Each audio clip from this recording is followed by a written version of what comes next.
Thank you, Mr. Chairman. And thank you for your comments about the change at FIA. So often we're looking at line items on the balance sheet and trying to ratchet up that number as much as possible. But you made a point about the transformation of FIA. A lot of people have been a part of that, but none more than our appropriation chairman, who's been very, very influential in changing everything over across the street, but was an advocate for that change, and I think it's been well received in Beaver County, and I'm sure across the entire community. I think we all, on both sides of the aisle, recognize the tremendous burden that you all have. We ask you to keep tuition low. We're asking you to increase programs with new industries coming to Pennsylvania. We want you all to help retrain our displaced workers. We ask you to train our young adults, and we're doing it at a time when funding is flat, and I think we all recognize the tremendous burden you all have. I will say that last year we had the first increase in the capital line item that is so important to start those new programs for the first time in 3 years.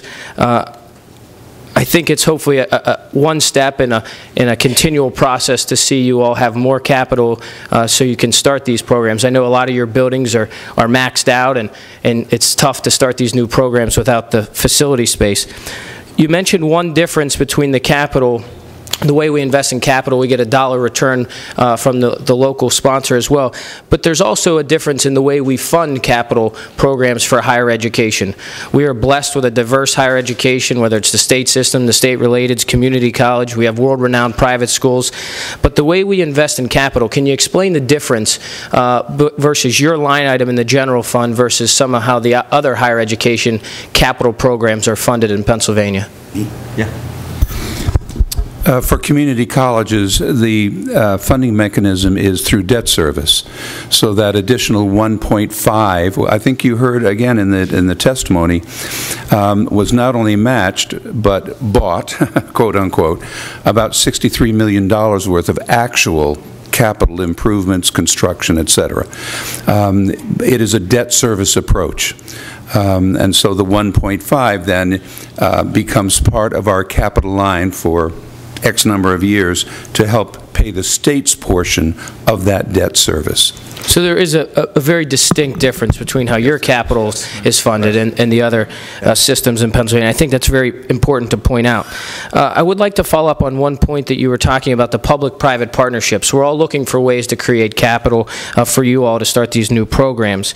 You mentioned some of the VOTEC partnerships you have. Do you have partnerships with industry that's coming in saying, hey, we want this program offered at Penn State or Community College of Beaver County, and we're going to help fund that? Do you have those success stories? Has that conversation started?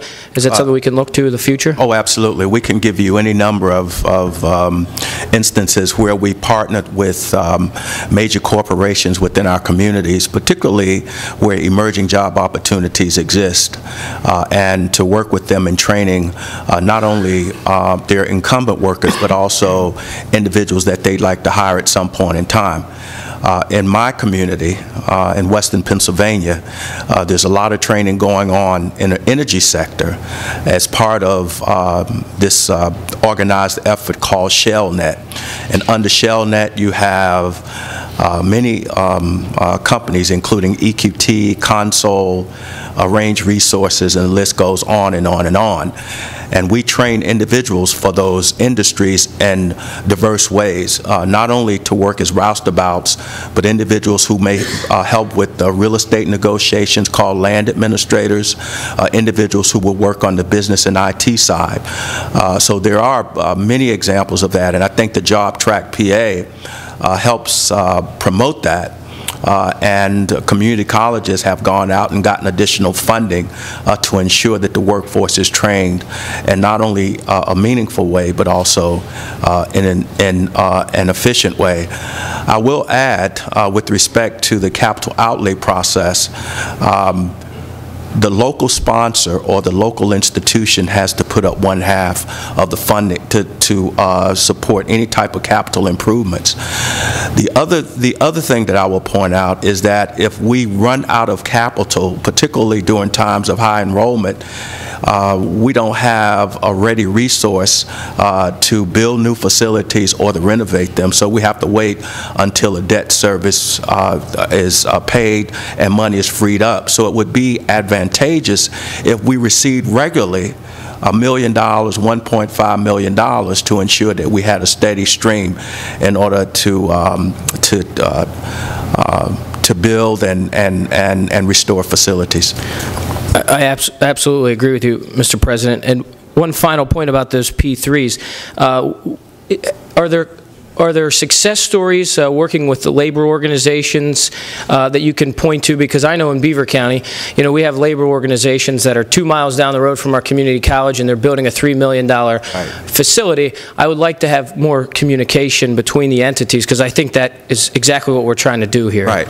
You make a good point, because the joint apprenticeship councils will build their own separate facilities, but they will partner with community colleges. We have 8 partnerships. The most robust among them is the IBEW, which has their own training center down on Hot Metal Drive in Pittsburgh. We provide them with the general education courses. We also provide them with technical courses at our facilities. They can earn not only certificates but also associate degrees, and many of them can apply that associate degree to a baccalaureate degree at the National Labor College, for example. So there are, I think, some examples of more robust relationships with the unions. You want to add to that, Nick? You're good. I think the blueprint is there. I think we just got to continue the conversation to have the state invest in these capital programs. I think the companies that you named, I know in the western part of the state where I'm from, they've done a great job. And then labor organizations, I think if all of those entities come together, we can accomplish the goal that I think all of us want. Thank you, Mr. Chairman. Thank you.